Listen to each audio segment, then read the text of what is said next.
Welcome back everyone. स्वागत है आपका हमारी दूसरी वीडियो में। ये वीडियो हम स्टार्ट कर रहे हैं लेजर शो से, जो कि महाकाल कॉरिडोर का एक बहुत ही बेहतरीन शो है, जो कि 8 बजे से स्टार्ट हो जाता है। हम वहाँ पे 7:50 के आसपास पहुंचे थे।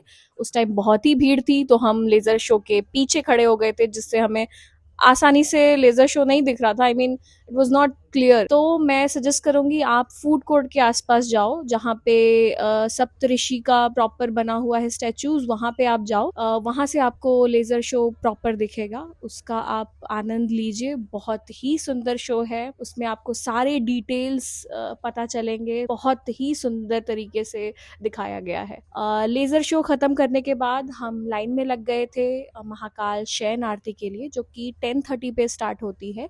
लेकिन उसमें भी एक ट्विस्ट है।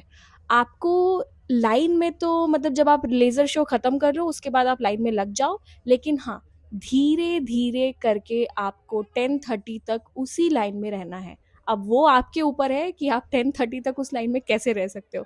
हमने कभी जब हम सीढ़ियों पे जा रहे थे तो हम साइड हो जा रहे थे, अपने आप पीछे वाले लोगों को आगे जाने दे रहे थे। तो इट वाज लाइक कि आप कैसे मैनेज कर रहे हो, वो भी एक अलग ही ड्रामा रहता है। लेकिन वही है, महाकाल की कृपा, अगर उनका मन होगा आपको ये शयन आरती में शामिल करने का, तो वो किसी ना किसी तरीके से करवा ही लेते हैं।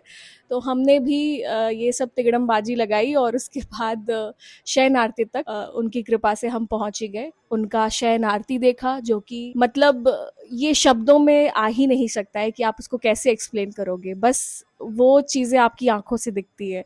मैं जब अभी ये चीज़ बोल रही हूँ तो मेरे आंख भर आ रहे हैं। वो बहुत ही सुंदर समय रहता है, ऐसा लगता है कि आप किसी अलग ही दुनिया में हैं। आपको कोई टेंशन नहीं रहती है, ना ऑफिस का, अगर आप स्कूल गोइंग हो, ना स्कूल का, किसी भी चीज़ का कोई टेंशन नहीं रहता उस टाइम। बस आपको लगता है कि आप किसी और दुनिया में हो। तो ये एक्सपीरियंस तो मैं ज़रूर आपको बोलूँगी कि आप फ़ील करो। बहुत ही अच्छा एक्सपीरियंस था शयन आरती का।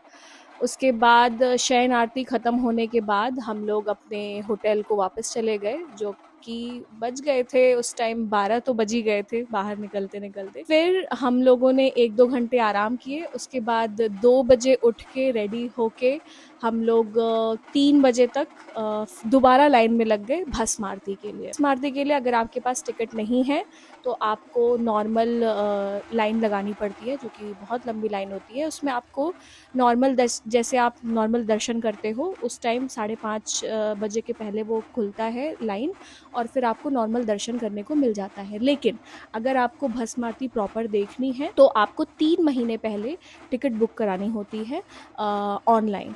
तो या फिर अगर आपका कोई वहाँ पे जान पहचान है और anything like that, then in that case आप उनसे रिक्वेस्ट कर सकते हो। हमारा वहाँ पे ऐसा कोई नहीं था और हमें इसके बारे में उतनी जानकारी भी नहीं थी।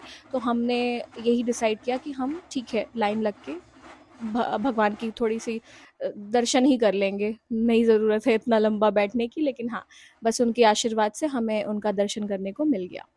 उसके बाद हम भस्म आरती देख के वापस आ गए और वहीं से हमने ऑटो बुक कर ली, जिसका फेयर था 700 रुपये।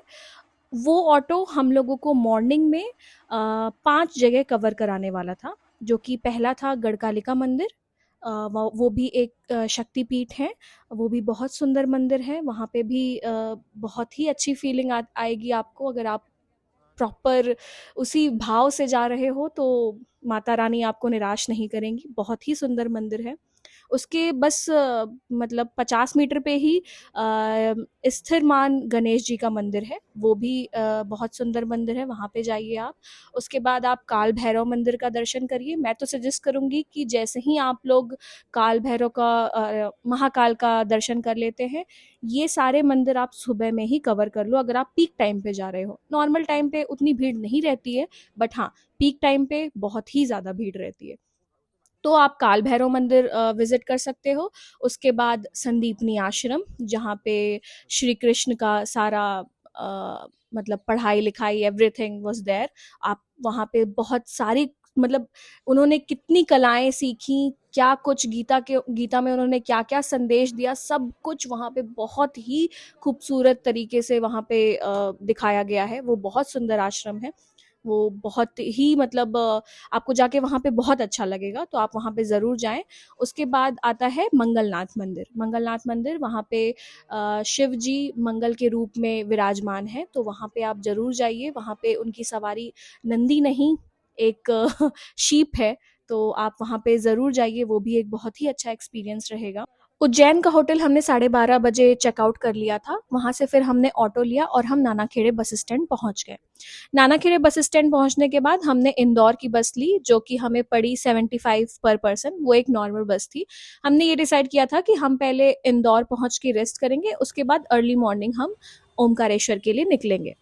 क्योंकि हम सुबह से ही लाइन में लगे थे भस्म आरती के लिए, फिर वो सारे मंदिर कवर किए, तो हम बहुत थक गए थे, तो इसकी वजह से हमने डिसाइड किया कि हाँ, हम इंदौर रुकेंगे, उसके बाद ही हम ओमकारेश्वर के लिए निकलेंगे। इंदौर पहुंचने के बाद 3:30 के आसपास हम लोग इंदौर पहुंच गए थे। वहां पे पहुंचने के बाद हमने सराफा मार्केट के आसपास एक होटल बुक किया जिसका नाम था अहिल्या इन।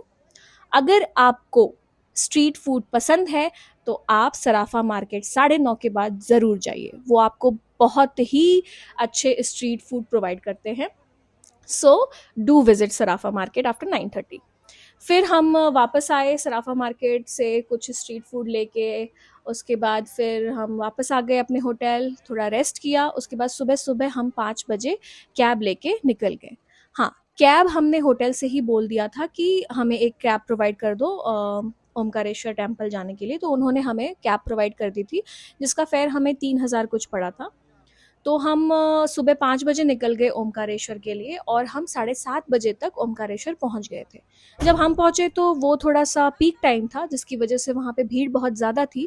तो झूला पुल बंद कर रखा था उन्होंने, जिसकी वजह से हम लोगों को बोट लेनी पड़ी नर्मदा रिवर को क्रॉस करने के लिए, तब जाके हम पहुंचे ओमकारेश्वर मंदिर।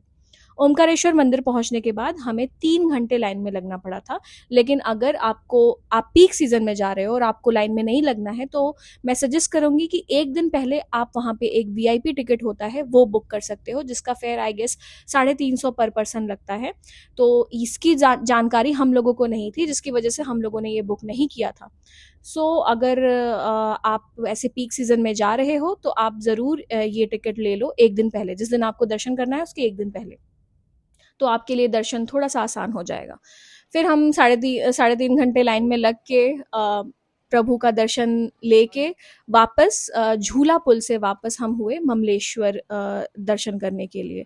तो ज़रूर याद रखिए, ओमकारेश्वर और ममलेश्वर ये दोनों मिल के ही एक पूरा ज्योतिर्लिंग बनते हैं।